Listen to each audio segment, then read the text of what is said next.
Welcome back to the main library. If you have been to any of our previous programs in this program is part of our Americans and the Holocaust project.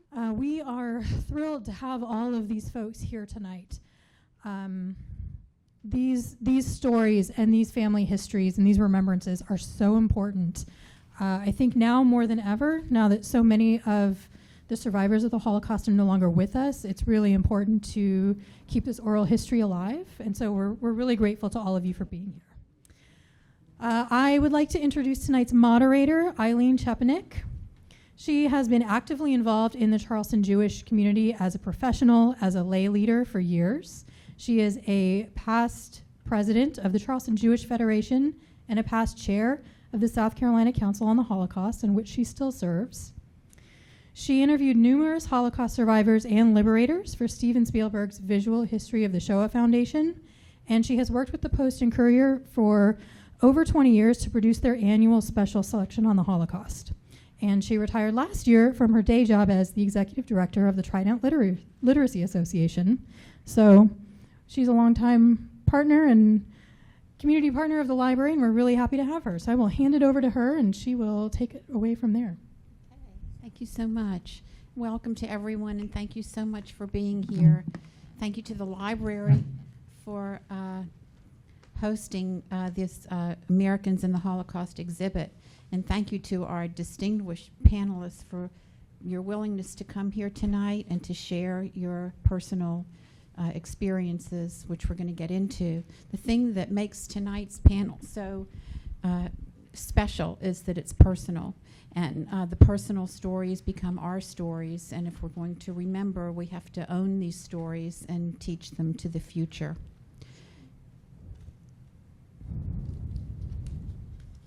So the way this is going to work, I'm going to let each panelist introduce themselves. And I'm going to ask each one to begin by just giving us a brief overview and background of their experience. And what brought you here, and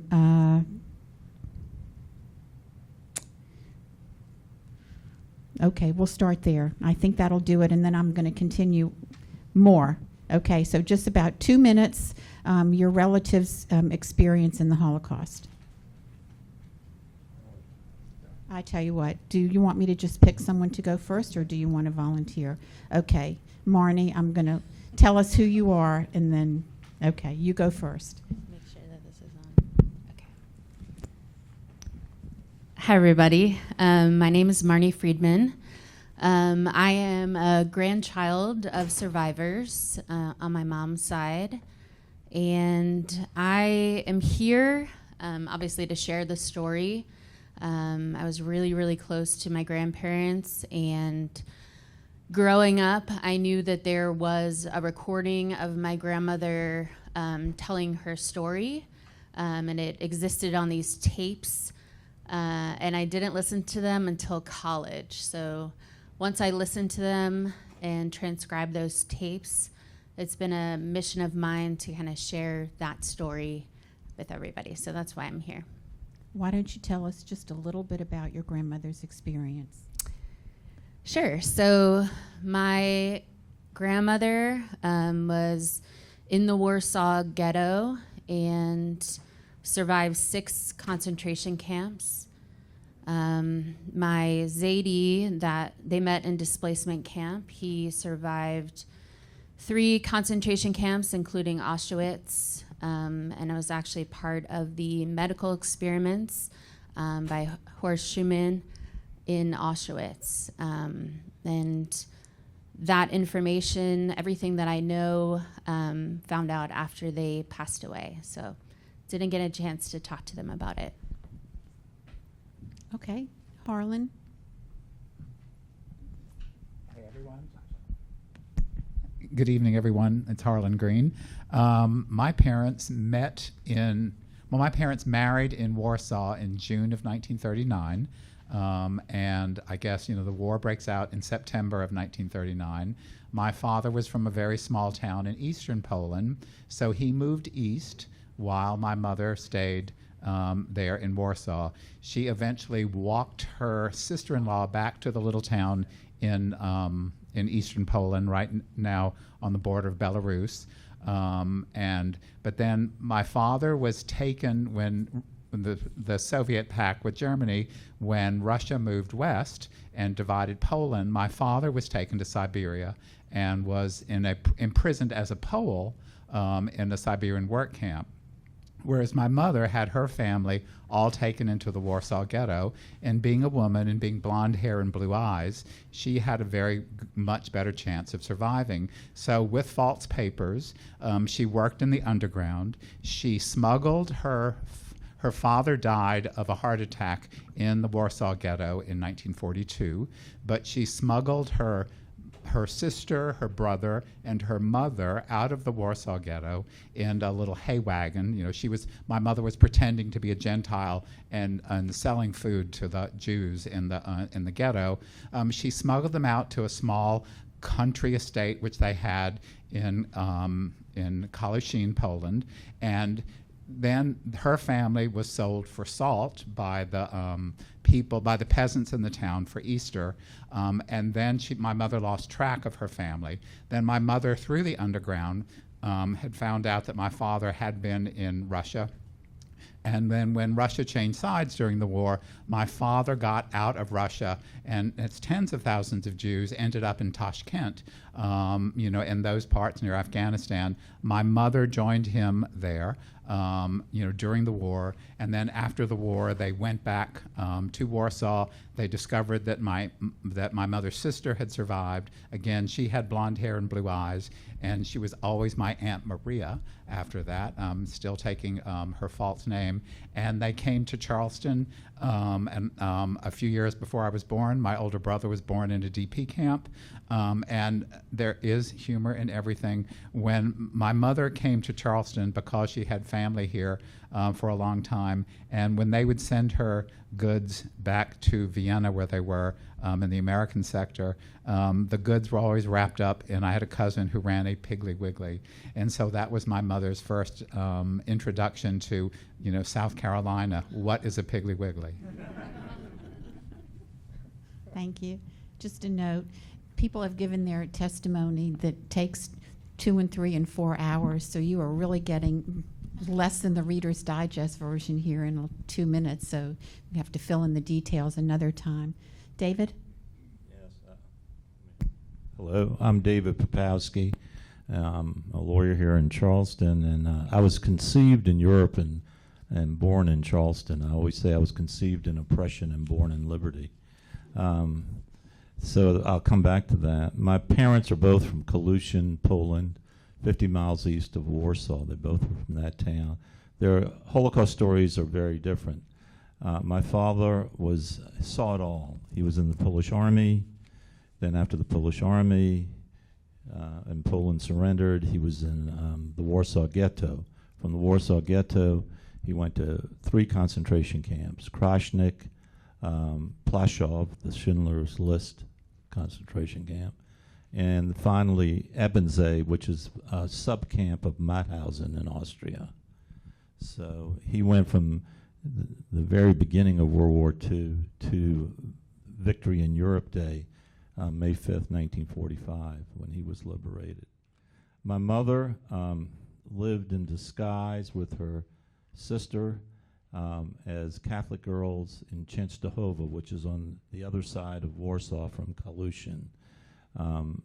They had my mother's family owned the flour mill in their town, and therefore they had some means, and my grandfather buried coins in the ground and told his children, there were 3 children, where they were. My mother and my aunt, they also had a brother that died right towards the end of the war, sewed the coins into their dresses and coats and bribed their way through the war as Catholic girls living in a convent, working in a glass factory. And they were liberated in January of 1945, early by the Russians. Eileen, I'll preempt you that my mother's story was memorialized in Pat Conroy's book, Beach Music.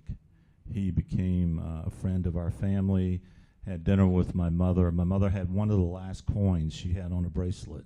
They had 3 coins left, and she put one on a bracelet. He says, "What's that?" And after that, the rest is history, as they say. So that's the short story of. They got to Charleston because Joseph and Rachel Zucker, Anita Zucker, my partners here. This is her in-law family. They were living here in Charleston, and my mother's aunt married into that family pre-war Europe. And there was this bond, and the Zucker sponsor. You had to have a sponsor to come to America. You had to have a sponsor. And they sponsored my parents' immigration to Charleston. And Harlan, the only thing my mother knew about Charleston was the dance, as she says. And P.S. again on Harlan's side, don't listen to this green stuff. He's Harlan Greenblatt. Okay, thank you. Richard. My name is Richard Weintraub. I am the 4th of 6 children of Leon and Guta Weintraub. I'm referred to as the top man by David, which is short for top man of the bottom 3. So, and I just sort of watched 7-8 hours worth of testimony this past weekend just to refresh my memory on all that happened. And like I told David ahead of time, it's amazing the things that you see for the 3rd, 4th, 5th time that are all new to you. These experiences, and I think everybody would attest to this, is a combination of good fortune, bravery, just everything that you can imagine. And I mean, the stories are just amazing. I would like to say one thing. My daughter, about 7 years ago, told my parents' story in a 6-minute video when she worked at BuzzFeed. And it got lots of views, obviously.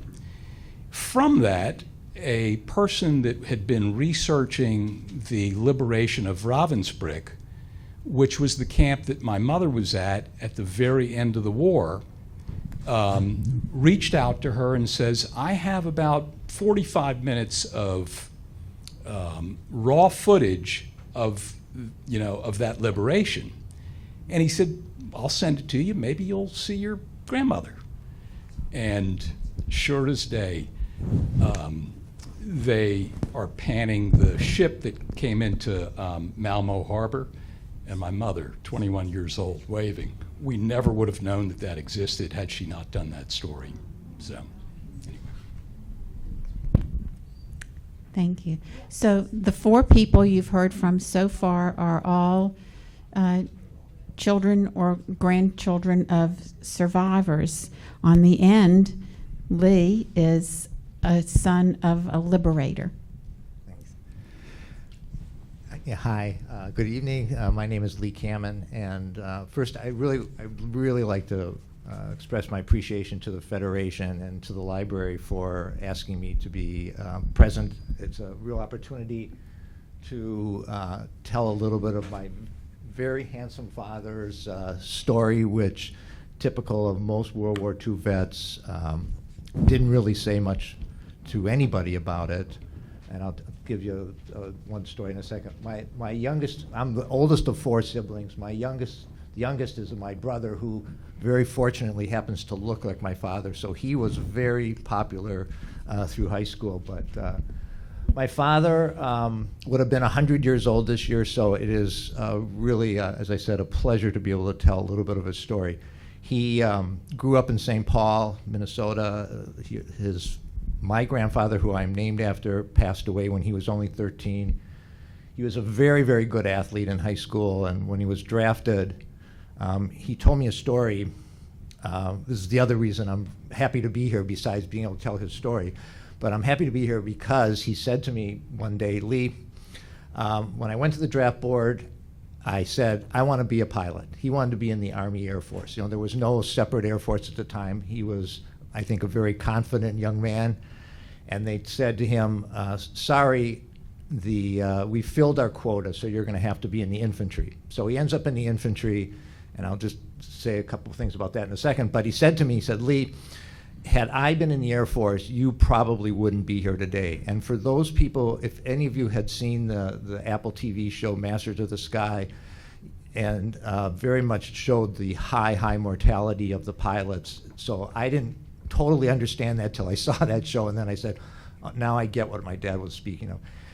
Anyways, he ends up in the Army, ends up in France in early 1944 or so, late 1944, sorry, and he's assigned, he's a corporal, he is assigned to a reconnaissance unit, he's a radio man, and so they would go out obviously ahead of the main army, and they work their way south into Germany, and eventually they are sent out and they arrive at Dachau just as the Germans were leaving. So he's part of the Liberators of specifically to Dachau. He told me, being the oldest sibling, I heard a couple stories, but basically I knew almost nothing of his experience. In 1987, he was referred by one of his CPA partners who had been imprisoned at Dachau. And they obviously spoke and learned that my dad was a liberator and he was a prisoner at the time. And the JCRC interviewed him, and his oral history is at the United States Holocaust Memorial Museum. And he never told any of us that story. We didn't know about it. Some other people heard about it and passed it on, and I've had a chance to listen to it, which is really quite an experience, because I get to hear my father's voice again, because he's been gone for 20 years, but I get to hear him talk about his experience. And I can go into that with more detail, but it's very important for me to actually hear him and then hear about his experience, which he never really spoke about. Okay, thank you. So now you know everyone very well. For the rest of the program, I have some prepared questions that I'm going to guide the discussion for each one to answer. And I know you're going to have a lot of questions too, so we'll save some time at the end and you'll be able to ask your questions. So let's get started. So for the first question, describe the first time your relative told you about their experience, or how did you discover that your relative was part of the Holocaust? And just to elaborate a little bit, how did it change you, and how did it change your relationship? And maybe if you have a special memory to share. I'm gonna just let you go however you want. Okay. Thanks. So it's a little bit different for both grandparents. My grandmother, who I called Bubby, she had these tapes. So we just knew about these tapes, these cassette tapes. And, you know, it's really hard to get yourself to listen to them, or to find, you know, when are you ready? Are you ever ready? And I remember my mom listening to them for the first time after my Bubby had passed away. And my dad and my sister and I were upstairs, and we just sat there, and that was the first time I heard my mom cry. We were just sitting and letting her be by herself and listen to them. And I think that experience made me a little nervous to listen to them.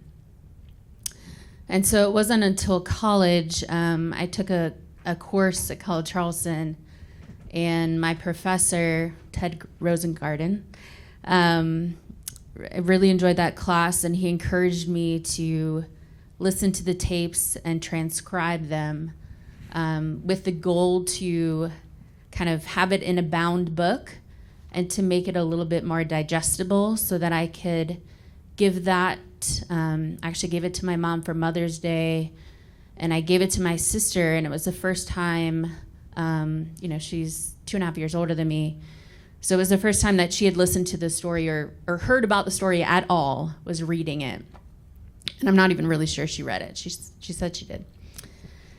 She still hasn't listened to the tapes. But during that time when I was transcribing, Ted and his wife Dale, they would hang out with me. And encouraged me to keep going, because, you know, it's my grandmother crying the entire time. And so it was a lot of rewinding, because her accent, she's Polish, her accent's very thick. So trying to understand what she was saying and the places she was talking about. But that was my first experience for my bubby. So I never talked to her about it. She never talked about it. My Zadie, we knew that he was in the Holocaust. He had burn marks all over his body, but he said it was from coffee. We didn't know why until when he passed away in 2001. My mom, who's the only child, where her parents had her 11 years after they got married, got a letter in the mail talking about the medical experiments that happened in Auschwitz, and it detailed his accounts from his own words that he had written out, and went to court, and so they had all of that recorded. And within that, he talked about the experimentation in Auschwitz, which was sterilization. And in 2001, so after my Zadie died, was when my mom and the rest of us found out that he was not her dad. And so that was kind of the introduction, and the seed of wanting to know more. But yeah. You want to go next? So I was born in 1950, so let's take the 50s first. What's different about being the child of a survivor? First of all, your parents speak with an accent. Secondly, your house is multilingual. Yiddish, English, Polish in our house. And others can talk about, English was their fourth language. Ultimately, my parents learned German after the war, but it's at least bilingual going on all day, every day. So you're different for that reason. The second and and it's almost a bigger reason is, and imagine this is, so I'm born in 1950, and let's go just the 50s. Where do your grandparents live? I don't have grandparents. What happened to your grandparents? They were killed in the war. They were, you know, you can imagine your friends saying killed in the war. And we always said, although I'm one of four, Hitler killed our grandparents. That was our line. Hitler killed our grandparents. Now, we saw pictures of the family, you know, the grandparents, and they were in the house. And my parents didn't hide the pre-war Europe in the house. What happened in 1960? Adolf Eichmann was captured in Argentina. Adolf Eichmann, the chief henchman for Hitler, the chief operating officer of the Final Solution. He was captured. Now remember, all of us who can remember, there were three networks, ABC, NBC, CBS, and that was it.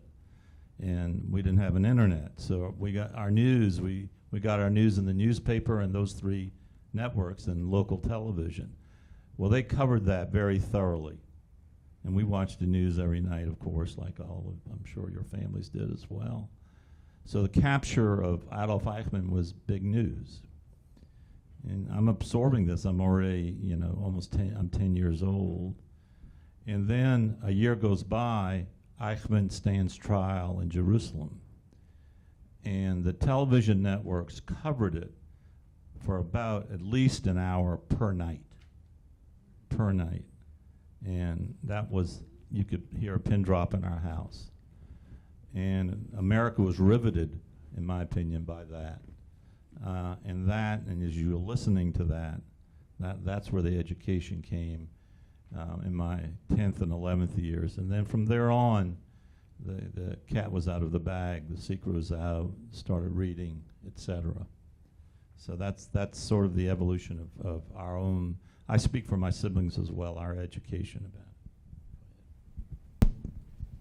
So my mother was one of those people that would speak nonstop about her experiences during the Holocaust. It was cathartic for her. She felt like she needed to get it out. And honestly, she never really did. Fortunately, she did have a platform in that she would speak to schools and youth groups, and I know that that was really important to her to do that. On the other hand, my dad never spoke of it, kind of like I think you were saying, Harlan. And I don't think it was because he had PTSD or any of those things that you hear about, read about now, but he, I guess, let my mother do the talking when it came to the experiences, and they had a lot of the same experiences. And but I have to admit, and so I remember the stories from as long as I can remember, but I have to say, even though I heard the stories, I saw the film, I read the books, and all those other things, for whatever reason, the Holocaust did not make, and I'm embarrassed to say this, but the Holocaust did not make an impression on me the way that it did when I watched Schindler's List. And I don't know why that is, but that was the way that it really began to affect me. And as a result, hearing, I not only like to know about my parents' stories, but all these other stories, because each one is, to me, a miracle. And so I really can't get enough of it from that standpoint. So I could put ditto marks under David's story about, yes, a house at least bilingual, and Yiddish was their secret language. So as soon as the conversation got really interesting and we kids leaned in, the parents switched to Yiddish. But it was almost like growing up in a vacuum. Again, in Charleston with a very close-knitted, family, and a traditional city where everyone talks about their ancestors.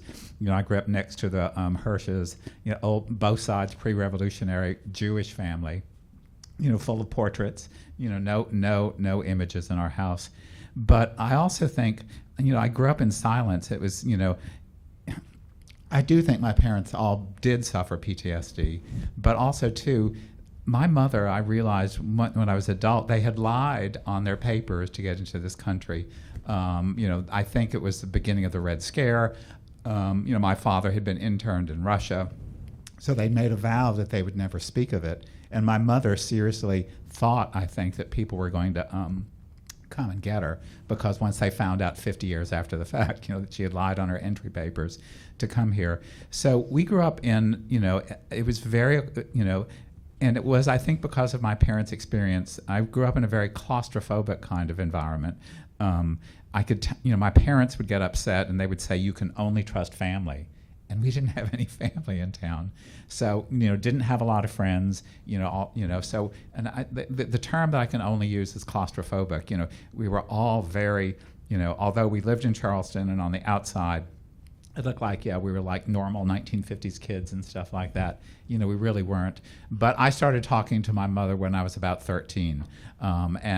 And lo and behold, I wrote everything down. And recently I was having cousins over and trying to discover how we were related. And I recently found my 13-year-old legible handwriting where I could actually, remember my mother's story. And reading the handwriting, I can always remember what she had said. So, but you said it, you nailed it really well, David.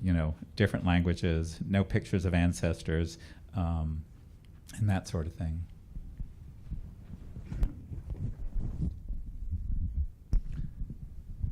So as I mentioned, my father really didn't speak much about his war experience, although again, I was the oldest of 4 children, and when I was growing up, I can still remember us. We used to watch some of the TV shows that were about World War II, and I can still remember going to see the movie The Longest Day with my father. I think it was about 1960 or thereabouts, so I was about 9 years old, with a good friend and his father, and it was sort of a way for my father to talk a little bit about the war and his experience. So I learned, as I said, I learned a little bit from him, but he really didn't tell much to my siblings. I really didn't. I knew he had been a liberator at Dachau, but that was about the end of it. But when I graduated from high school, I and 3 of my good friends, we decided we were going to go to Europe. We'd all taken French in high school, so we thought we're going to go to Europe and we'll bum around before we start college. And we got to Germany, and I made my 3 friends, in a way, I said, we got down to Munich, and I said, we have to go to Dachau. So I want to tell you what I know, which was very little, but I said that my father had been there in 1945 to liberate Dachau, and we spent some time at Dachau. But and thought about, because my 3 friends' fathers did not have that experience, but I really did not know, I really did not appreciate his experience until I listened to his voice with the recording that the JCRC did, and we can talk about the PTSD, and my dad admitted to having nightmares for many, many years, and we never knew. I didn't know about it. My mother probably knew a little, but he clearly had PTSD after the war for a while. And maybe that was partly why he didn't speak about it. But fortunately, the oral recording, the oral history is invaluable to me and to other people, I'm sure. Thank you. So in case anyone doesn't know, JCRC is Jewish Community Relations Council. So, yeah, go ahead. I want to go ahead and ask Richard a question. Richard's parents they were friends of my parents and family and people out here. I'm looking in the audience who knew Goethe and Leon Weintraub. They were both in Auschwitz. They had numbers. My father and mother did not have numbers. But the Weintraubs, Joe Engel, Chuck Pincus Collender, they were Auschwitz. Charlie Markowitz, who was a survivor who was in Buchenwald, he had a number. I don't know if Marisha Khan, I don't think she did, but you saw your parents' numbers. We'll talk about that. Well, it was just, further confirmation that they had, been in something terrible. But, as a kid, for me, as a young kid, I was interested in other things, and because we had I felt a very normal upbringing, other than the accents and other than the different languages that would be spoken in the house, maybe I was just a dumb kid and I just didn't think much of it, but because everything seemed normal other than the stories, it didn't have the effect on me as a kid anywhere near as much as it does now. Okay, so now I'm going to throw out a few questions because you've all touched on really all of the questions. So, and then if there's anything else I'm not asking you, you don't have to answer any of these questions. Just say whatever you want. So, how has this being children, grandchildren of survivors, liberators, shaped your identity? And what has been the impact at different stages of your life? You've already touched on this, some of you. And then how does your experience with your family's history inform your perspective on contemporary world events today? Just shake it up and go in a different direction. I'll try to be brief, because I could see that something that happened before I was born had an incredible impact on my life. So every job that I've had has had to do with history. So, I worked here once in the South Carolina room, and there are people in this room, I was here when we got the Holocaust quilt, here in the public library. But I think because I saw how important the past was and how we had to work through it, that my professional career has always been in the past, and always worked in history, always worked in archives, and I think one of the things that has always driven me is, you know, people who try to not tell the truth. You know, as a historian, I feel that I've always been, not necessarily, although I have worked with Ted and Dale, you know, helped found, you know, the Holocaust collection and the Jewish historical collection at the College of Charleston, but I find that all of my work in history has always been for minorities, underrepresented groups, and a variety of things like that. And so then, you know, if good can come from evil, which I think we would all like to hope that it can, I do think it's because of that. And you can see it in Charleston, you can see it in Southern history, you can see it in American history, the burden of the past, you know, and how we have to, you know, forge our way through it, fight through it, and not give in to its sorrows and its burdens. But so then, you know, I think it's a personal metaphor for me for what my parents went through, and I think it's kind of a metaphor for what our country is going through as well too. We have to get beyond the past, and again, you know, horrible things happened, and so in that respect, I think maybe something good has come out of it. So, you know, while we're on the subject, while we have your attention, Harlan wrote this book, The German Officer's Boy, and would you want to tell us about it? I will try to be brief. So it's the story of Herschel Greenspan, who in 1938 walks into the German embassy in Paris and shoots a man who's Ernst von Roth, who is like the third secretary of, you know, of the Nazi government there. Hitler uses that excuse to launch Kristallnacht, you know, I guess November 10th, 1938. And then Herschel has this incredible life. He's kept in France. When France surrenders, he's tracked down by the Nazis. The Nazis take him back to Berlin, Sachsenhausen concentration camp, and they're going to make an example out of young little Herschel Greenspan, and they're going to say, you're the one that caused the Holocaust, and you're the one you know, who brought on World War II. And Herschel Greenspan horrifies Hitler. Herschel Greenspan sticks, you know, something on the spokes of the thing, and you can see the correspondence between Hitler and a variety of other people. They're horrified. Herschel says, it was not a political act. I'm gay, he was gay, we were lovers. And then Hitler is terrified because they made a hero out of Ernst von Roth. But anyway, so all historians have never believed that he was gay. They said it was a defense thing made up by someone. I just took him at his word, so I wrote a novel on it, and I will be brief. About 4 or 5 years after that book came out, I got an email from a woman in Australia who said she talked to her rabbi, and her rabbi said she had to write me. She said her mother was a cousin of Herschel Greenspan's, and indeed he was gay. Whether that proved he was, whether that proved his story or not, but it was so interesting. Again, just to see that through fiction we can maybe sometimes tell the truth. Thanks for the plug. Sure. I have my autographed copy. So, okay, back to the question about shaping your identity and your perspective on the world. Any other responses? Well, So I'm in my first year of law school. This is anecdotal. You go from undergraduate, anybody who's a lawyer or a doctor, for instance, you go from undergraduate where you have discretion in terms of studying or not studying, for instance. You go to professional school, you have to study. Right? And it's a lot of work, and it's new. The Socratic method was often is used to teach law, and got to take notes, and this is the real thing. We're preparing to really make a living.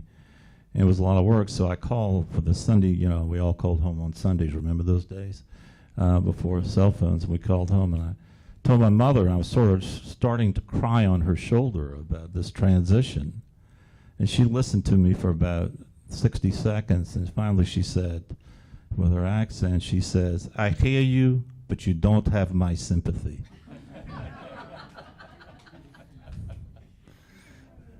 Consider yourself lucky. And I think as a child of survivors, we know that in a way it's I don't know if it's fair or not, but whatever our problems are, they're minor. They're minor. And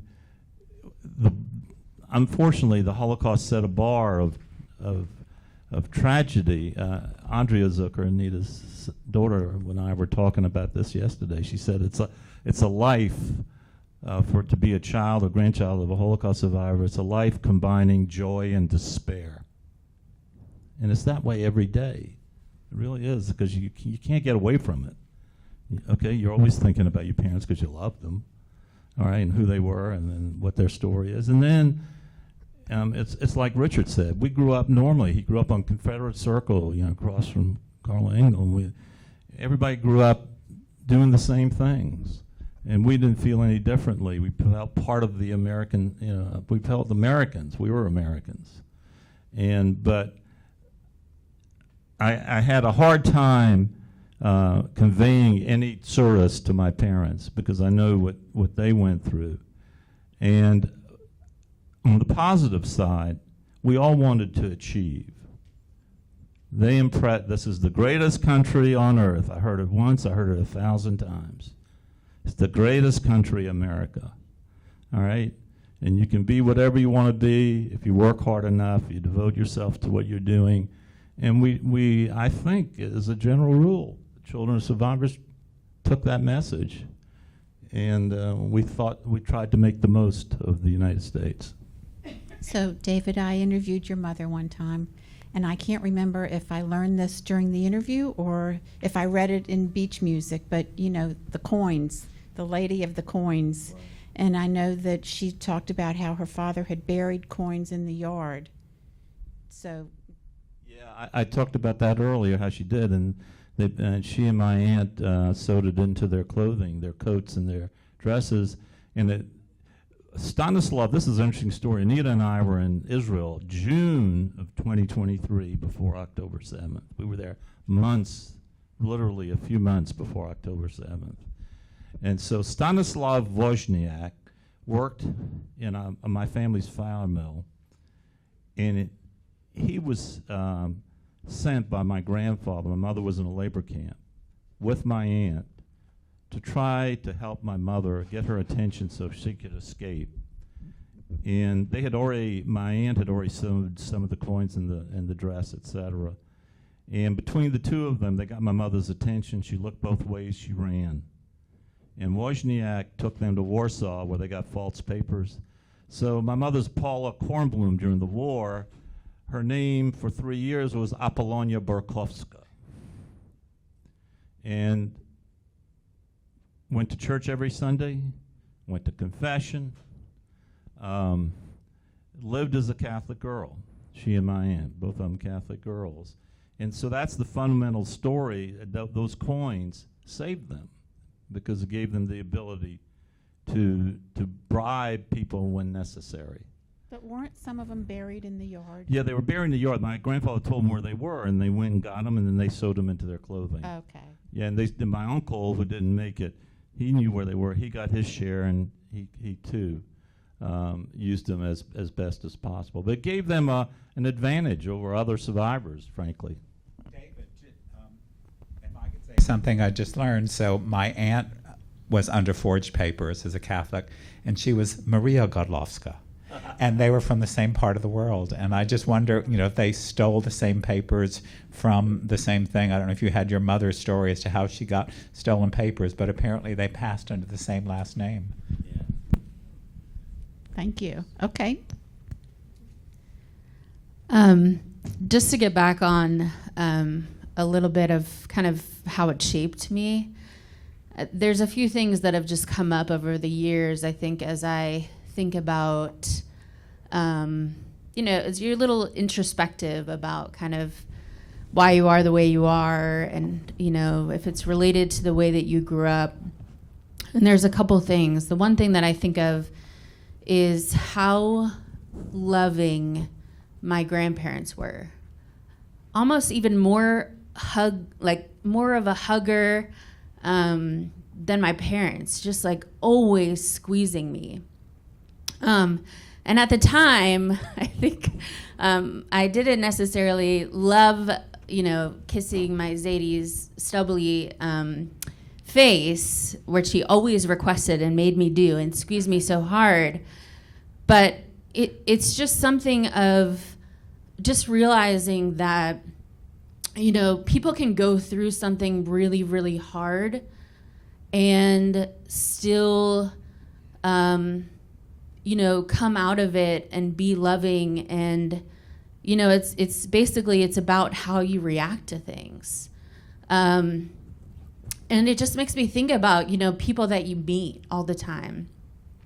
You don't know what they're going through. And sometimes, you know, it's pretty obvious, and sometimes they're sad, but sometimes they're really happy, but there's something hidden there. So that's something I think of a lot from my grandparents. And then the other thing is growing up really fear-based. You know, it's something that I've noticed. It makes sense that my mom was just afraid of everything and would always say the worst is going to happen. You know, don't leave anything in your car. Somebody's going to steal it. Don't, you know, just don't do that. You're going to fall. Don't, you know, it wasn't, it didn't allow, you know, a lot of freedom growing up. It wasn't a very, you know, I felt like there wasn't ways that I could just fall or fail. You know, and part of that's probably just myself. But, you know, it is, you know, I catch myself doing that too sometimes, being that fear-based. And it is something that I consciously have to think about, to say, no, let it be. Like, you don't know what's going to happen. You know, you can't predict the future, just let it happen. So I think those are kind of the two biggest things that often come up for me. And it makes me understand my mom a little bit more, even though she doesn't want to talk about it and she doesn't want to research it. And she is proud of me for taking it on, but she doesn't want to be involved in it. And, you know, just one thing that came up, sorry to take up a lot of time, I was researching and I found this article that my grandmother was interviewed when she was in Florida. And they said, you know, how do you talk about your story? How do you go to schools? How do you talk about it? You know, and you know, isn't that hard for you? And, you know, how did you get through getting recorded to be interviewed? How did you do that? And it is literally quoted in there. She said, you know, I talk about it because I want people to know. And I made the tapes and I gave them to my daughter so that she can share it with my grandchildren. And I think, you know, it's interesting just because I'm the only one in the family that's, you know, doing anything with this information. So I think that was like validation that it was, you know, it's meant to be. So that's, yeah, just wanted to share that. Powerful, very powerful. I have to follow that. So I really, it's hard for me to follow the people whose immediate family was in the Holocaust, but it shaped my life in a way. I grew up in a suburb of Minneapolis that was predominantly where the Jewish population lived during the 50s, 60s, even the 70s. So it was in a lot of ways living in a bubble and not necessarily appreciating a sense of anti-Semitism as in general. And for those of you that know or may know, Minneapolis arguably was the most anti-Semitic city in the country in the 1930s. And so I was shielded from that to some degree, except that my father would remind me to some degree what he grew up with, and that you know, I really should always remember it can happen again. I was very fortunate to have outstanding history teachers in secondary school. So when I went to college, I knew what I wanted to do, which I hoped to go to medical school, but I wanted to be a history major, and I did both. I was a history major, went to med school, et cetera. But one of the things that I really wanted to do, and I thought about for many, many, many years, was to retire when I still was physically and intellectually still more or less intact, that I wanted to devote time to history, to dovetail a little bit on what Harlan said. And I really loved history, and I loved the study of it. And in large part, besides the obvious escaping Minnesota winters, how I ended up in Charleston was I saw lots of opportunities to get involved with history, much more so than if I stayed in Minnesota.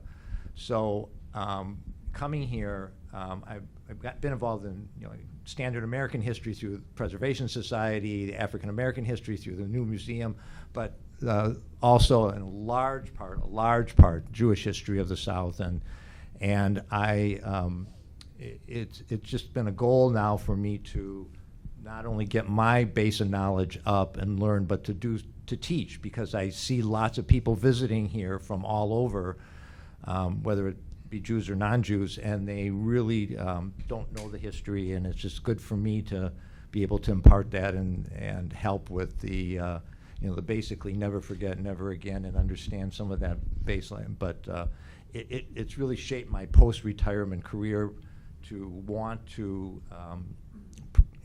understand the history and educate some, and I a number of influences in my life, but certainly my father's experience growing up and my father's war experience have in large part shaped my life, especially at this point. Well, I'm lucky enough that I have experienced very little overt anti-Semitism.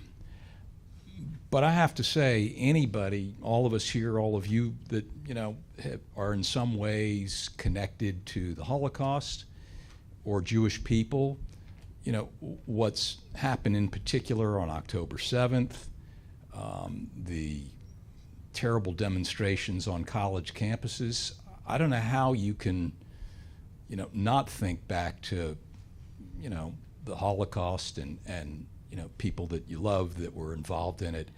And so, again, with the anti-Semitism that we're experiencing and seeing all over the world, the Holocaust for me, really sort of shows itself again and makes me really think about it even that much more, to know that these things are happening and they can continue to happen, and we just have to be vigilant.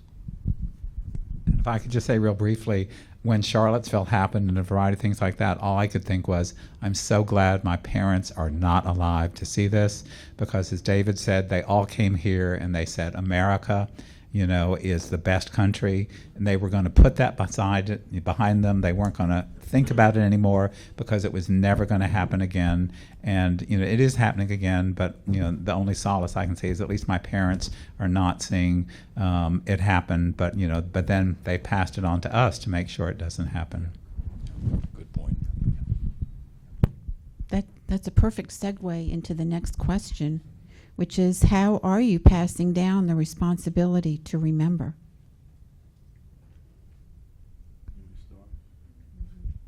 Well, it's interesting. The Marnie is taking a deep dive into it, and my children, I have to say, I don't know how to describe. They haven't taken the deep dive academically or from a historical side, but it's ever present in their lives. I think they had a very close relationship. My daughter knew my father for 5 years, her first 5 years, but my mother then into her 20s, when my daughter was into her 20s, and my son pretty much until about I was 15. So they had a very close relationship with my mother. And every single term paper, school paper, who influenced you in your life, tell a story about your family.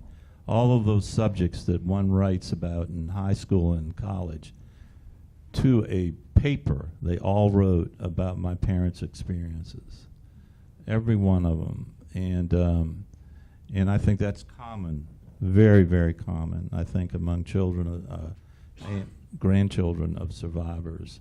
So it's not a conscious thing to, it hasn't been a conscious thing for me to say, sit down and you have to start speaking and you have to start writing and you have to pick up the mantle, which they have to do now, because the children of survivors, I'm 74, you know, we're up there now. But they sort of has done it. They've done it in their own way, more privately among friends, etc., and not publicly. But I have a feeling that when the time comes, they'll answer the call. Anyone else? I think David said it, exactly right. My kids, of course, know about it, and like David said, they were, doing papers, or like I mentioned earlier on, my daughter, retold my parents' story through BuzzFeed. And so while I agree with David, I don't think they're as immersed in it as, us as children are.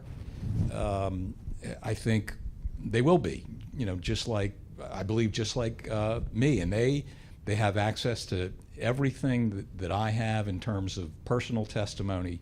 And they've consumed it, probably not in a while, but they know about it. And I have every confidence that they will continue to learn more about it and become more immersed in it.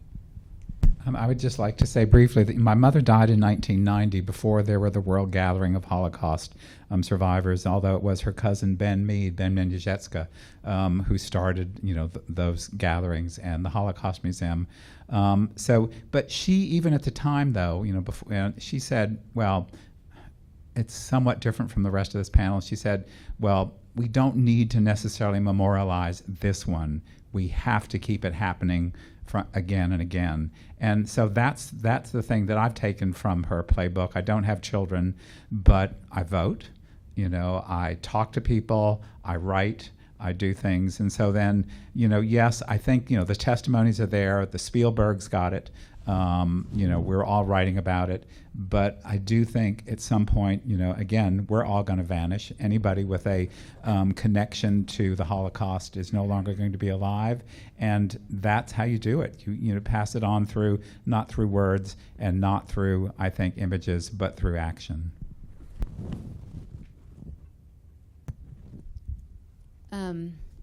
I think for me personally, I never really necessarily thought that I would be going to schools and presenting about the Holocaust. I had experience as an educator, so the thought of presenting didn't scare me as much. But I do feel in some capacity, a little bit called to do it. The tapes were the catalyst, and the encouragement from Ted and Dale, really, really started, basically asked me if I could do anything, what do I want to do? And I said, I don't think my sister or my dad or even my mom will ever listen to those tapes, my mom again. And so I want to make sure that this story isn't lost and it's not locked away in the basement. And so how do I get this story on paper? And, Dale's like, I have a transcription machine. And I sat there every day with that pedal. And my idea to Ted was, okay, if I transcribe, word for word, exactly how she's saying it, and I bound it in a book, which I did, and I give that to them. That's something physical that they can share with, my nephews and nieces and, hopefully my kids. So it's somehow more digestible, and I think just that initial conversation started it. And then from that, I just was constantly encouraged, because once I started researching, and finished up my Bubby story, I wanted to figure out my Zadie story. And all I had was that piece of paper kind of documenting what he went through. And, they kept great records. And as a scientist, or as science background, I need evidence. And so that's what I did. I spent 2 years like feverishly after work every day just researching, and found different connections and different authors. And I had, a great pen pal in England that had spent a lot of time with Auschwitz and medical experiments. And I wanted a piece of paper saying exactly what I thought happened to make it true. And until I found that, it wasn't true to me. And I found it. And then once I found it, I, put it in here. And then from there, connected to the Charleston Jewish Federation and the Remember Project, and really wanted to figure out, how do I share my story? So started to figure out, well, how do I tell it? And so that process began. And what I really wanted to do was to make it less of a lecture and more of an interactive presentation. And so I added clips from the recording into my presentation of my Bubby and different parts of her story. But, I think that's it. It's talking about it and refreshing it, because the goal of my story, it's about the Holocaust, but it's mainly about hate and what hate can do. And so I use the Holocaust and the story to describe, things that students are dealing with on a daily basis, and just trying to spread the message, that to love and not hate. And so, I think it does help to kind of refresh it, and to just do as much as you can to try to share it. I have to say, Eileen, that that question actually makes me feel guilty that I'm really not doing nearly enough, but it makes me think a little bit more how much more I can do. A couple things.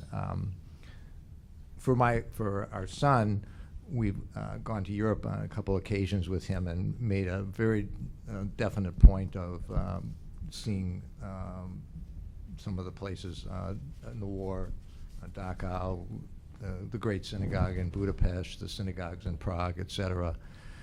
And with the hope that, I'm not sure this is a fair analogy, but I took art history classes in college as well, and that was fine, but it's nothing like standing in front of Botticelli's Venus in the Uffizi and actually seeing it in person. So hopefully, by taking our son physically to these places and reading about them and thinking about it, hopefully that has impact. And actually, in recent years, both my wife and I are encouraged that he seems to be taking on a stronger Jewish identity. So maybe some of that has been a good thing. The other is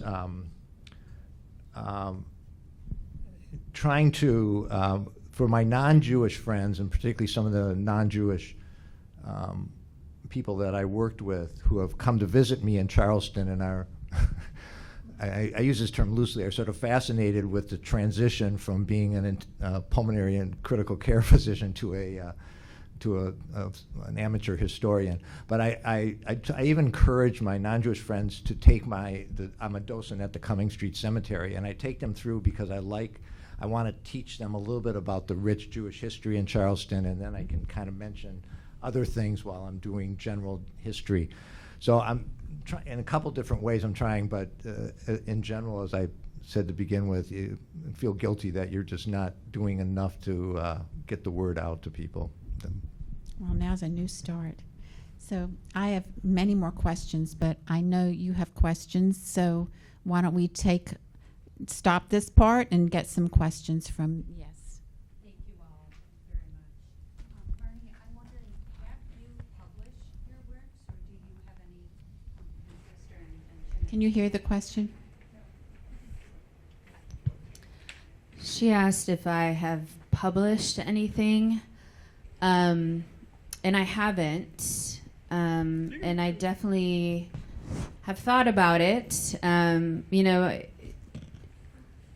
before this panel discussion, it had been a while since I've really kind of looked at everything, and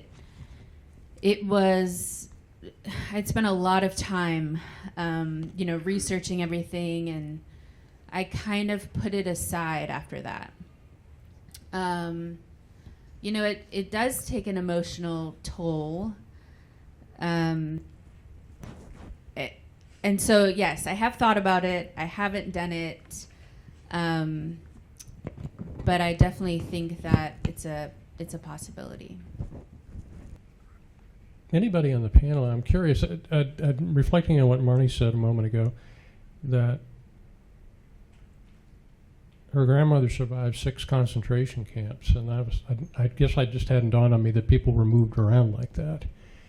But my other reflection was this: what was the experience of survivors that were liberated by the American or Canadian or British forces, and what was the experience of the survivors that were liberated by the Soviets? Was it different? All right, so my mother was liberated by the Russians and my father by the Americans. And it was the difference was really just chronological. I mean, my mother was liberated January 45, my father May of 45.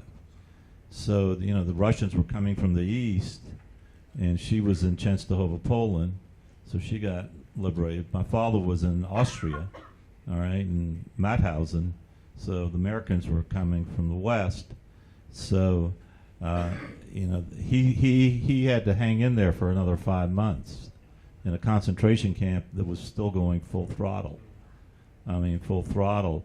And in terms of the Americans, I know, and I just primarily know this from reading, and happen to know one of my close friends, his father-in-law liberated my dad in Evansville, and has written about it. But the Americans came in and were Americans, hugging these guys, giving them food, trying to get them back to health, you know, putting handcuffs on the Nazis, and trying to take pictures of everything, gather all the evidence, etc.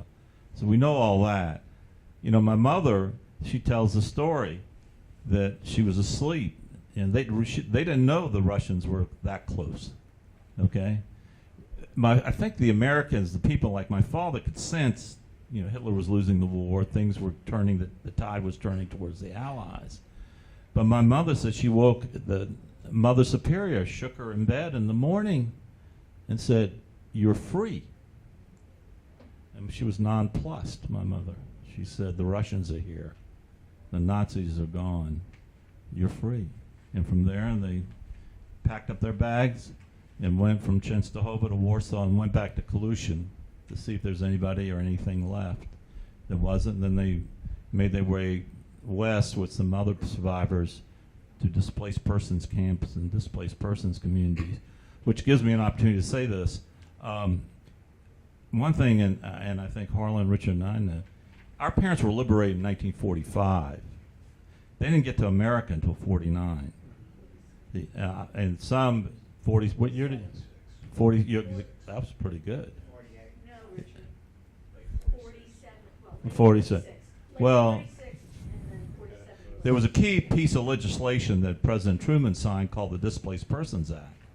Remember, we had quotas in the United States, and the Polish quota was very small. And so these survivors, here they are having survived the Holocaust. They're stuck in Europe and stuck in Germany, no less. My parents were in Landshut, by the way, the birthplace of Himmler, okay? And, but they couldn't get in the United States until Truman signed the Displaced Persons Act, said you're a displaced person, the gates are open, you can go. Now, you know, most of the survivors went to Israel. My father's two brothers went to Israel, okay? And they had to wait for that to happen, 1948, okay, as well. And my son, what he wants to, he's a budding filmmaker. He wants to write and produce in TV, and he's doing some of that as well as doing stand-up comedy in Brooklyn, et cetera. So, but he wants to do a film that tells the survivor story, the story from 1945 on. Living in Europe, clean clothes, good food, finally becoming a mensch again. And then the different there are many interesting different stories. Who went where? Israel, where in Israel, in the United States, where in the United States. Some to France. My mother had a friend in Australia, South America. How that all happened. It was very happenstance, by the way. Who knew you, who discovered that you were alive and who didn't. And then coming to America and all that. Learning English, the American story, and first jobs and raising family. All that. That's a tale that it hasn't been told yet that he's talked about trying to do. Let me also add. I hope that There. answers Okay, your question. is that on? Okay. So years ago, through SCE TV and the South Carolina Council on the Holocaust, numerous survivors and liberators were interviewed around South Carolina, and those interviews, you can listen to them on the website of the South Carolina Council on the Holocaust. It's scholocaustcouncil.org, and click on the education. It has survivor testimonies, so you'll find a nice assortment and different experiences there. More questions? I was going to just quickly say one thing about that. I talk loud. I don't know about my Zadie, but my grandmother, my Bubby, talks about this in her interview. She was liberated by Americans, and it was 6 boys, and she started talking to them, or they started talking to her in English, and she didn't know any English. And they, so she started talking to them in Polish and nothing, and then started talking to them in Yiddish. And one of them was Jewish and knew Yiddish. And she talks about the embrace of being liberated by a Jewish American, and how amazing that was, and being able to communicate to them at that moment is definitely kind of a special part of her story. Actually, if I could, let me just say one more thing about that. So a lot of how I learned about my dad's experience is through my uncle's testimony. His brother, they were together, if not the whole time, most of the time, which included their time in Auschwitz. And my uncle states that, even though you're in a concentration camp, he knew, he was able to get newspapers. He knew what was going on. He knew that the Germans, the tide had turned, and that the Germans were losing the war.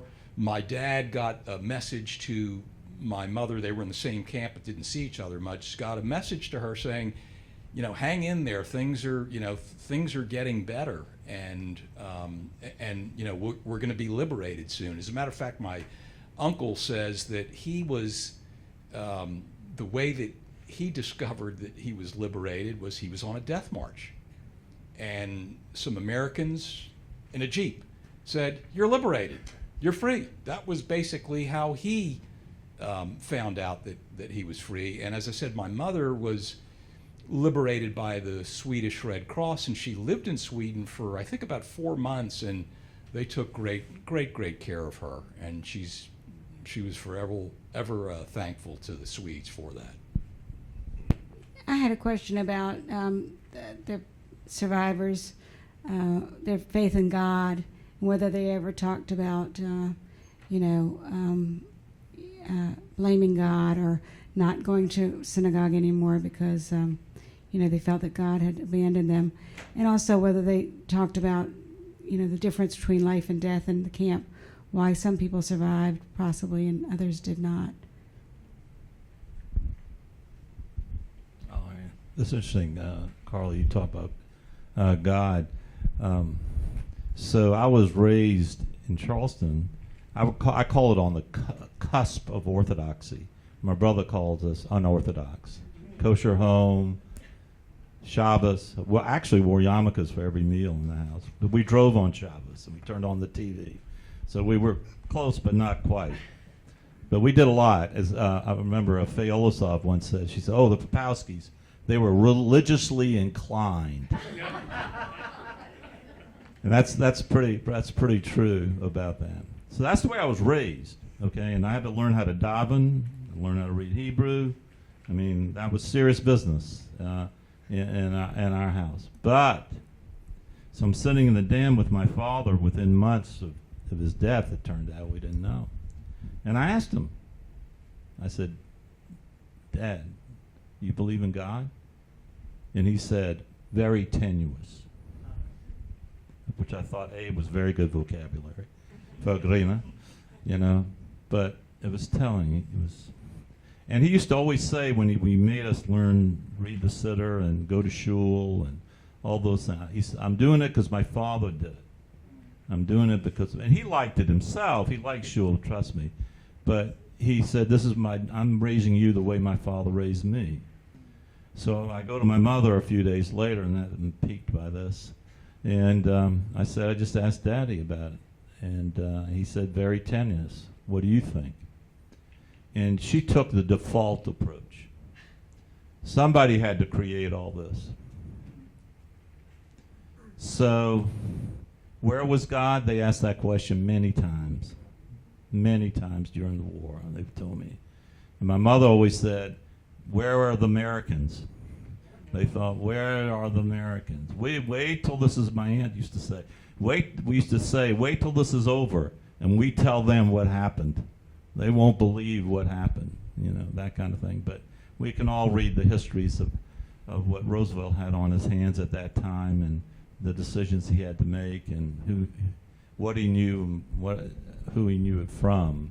So the short answer, I hope that answers that question. In terms of the second part of your question was, remind me? The difference between life and death in the camp, why some survived and possibly why others didn't. Easy answer, luck.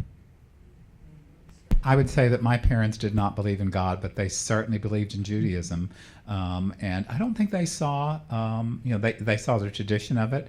They had suffered for it. It was something important in their lives that their kids have Jewish identity. But I also think my mother was probably was of an intellectual bent even before the war. So I'm not sure God died in the war for her. I think she was probably a young liberal who'd gone to the Sorbonne who had theories and all too. But it's not at all. I don't think you necessarily have to believe in a deity to go to a church or to go to a synagogue. So if that's anything. But I agree with David too. I'm always putting ditto marks after you. Pure blind luck. Why someone survives right next to you. And then you don't. Actually, one of the things that I learned from rewatching my mother's testimony is that she believes that some of the times that she survived were because she spoke German. Her dad had spent some time in Germany in his young adulthood, and she spoke German. So she mentioned on 3 occasions there was a German woman guard who had taken pity on her. 3 different occasions that either saved her life, her mother's life. So yeah, I would say miracle, luck was most of it, but there was some, if you knew something, if you were brave, if you, you know, if you had some courage, you had some gumption, you know, you could potentially save yourself. I want to mention something because I'm Richard's wife. I was very close to my mother-in-law. I didn't know Richard's father. He passed away when I was a teenager. But my mother-in-law, I was immediately got very close to her, asked questions from the first day I met her. She showed me her boots from Auschwitz when I first met her with the mud on them. She still had them. She slept with a machete by her bed, by her head. I was a little nervous about that, but I understood it. But I asked her a lot of questions. I remembered a lot. And my mother-in-law was extremely, I think even before the war, she was very strong-willed. Even as she raised her children, all 6 of them. And how Richard doesn't remember a lot of things, or says, well, you know, I played ball, I this, I that. My mother-in-law had 3 other children. There were 6 kids. Richard was the top man of the bottom 3. The top 3, the oldest, my sister-in-law Blanche, basically was responsible for taking care of all those children. And she did from the day I met her. Blanche, I didn't meet my mother-in-law first. I met Blanche before I met my mother-in-law. And Blanche set the tone, and she took care of those kids. She was she was another mother. Richard would go out on dates with Blanche because she had to take him. My mother-in-law, you know, she did her thing, but she made sure they knew their responsibility. But my mother-in-law was very strong, and I'm become strong as a result of her and some of the people in my family. But I believe that she survived on several occasions, especially when she was shot in the head, and she survived it, and it was because she jumped the SS officer because she didn't want him to kill her mother. And she told me that. They were standing at the grave, and she jumped him from behind, and he threw her to the ground and shot her in the head, and she actually survived it, played dead, because she knew they weren't going to use a second bullet on her, and she just knew to pretend to be dead. And then Russian planes just happened to come over, and everybody dispersed, and she went under the barracks, and she survived and went to the SS. And then my father-in-law came and negotiated with hidden. He came to the SS and said, "Let her live. Here, I'll give you some diamonds that he smuggled in." And they could have killed both of them. They saved both of them. Bottom line is, my mother-in-law, she had that wit about her that it's like when you're a parent and something's going to happen to your child, you're going to do anything to survive or take care of the situation. That's how she was. She lived that to the day she died. And I don't know Richard's father, never knew him, but everybody tells me, from my sister-in-law that is, that he was very much like my husband. Out of all of the kids, Richard is most like Leon. He was a little laid back and smart, he knew what to do, but it was Guta she was a tough one. Thank you for those comments. I do want to introduce, because we have other survivor descendants with us tonight. Natanya Miller, grandchild. Aaron Boynton, grandchild. Fred Volkman, child of survivors. Anita Zucker, child of survivors. Just stand up. And am I missing anyone? Any other? Carla Cook? Carla Engel Cook, Joe Engel's nephew. Am I missing anybody?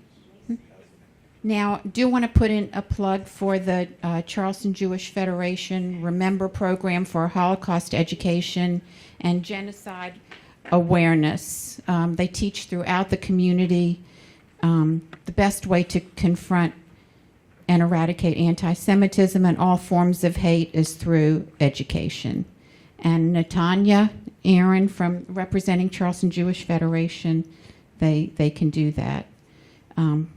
Finally, can't end any event without a call to action. So one thing that's kept the Jewish people alive for centuries is because we have one important thing: memory. We don't forget. The power of memory is what binds us, and carries us through the generations. We pass it along. We remember and we pass it along. So all of the personal stories and comments you heard tonight, now they're part of you. And so whether you're Jewish or whether you're not Jewish, you are now charged to remember the lessons of the Holocaust and to teach them. And we want to end with the comment, Am Yisroel Chai, the Jewish people live, and this is testimony that we will continue. So thank you all very much for coming.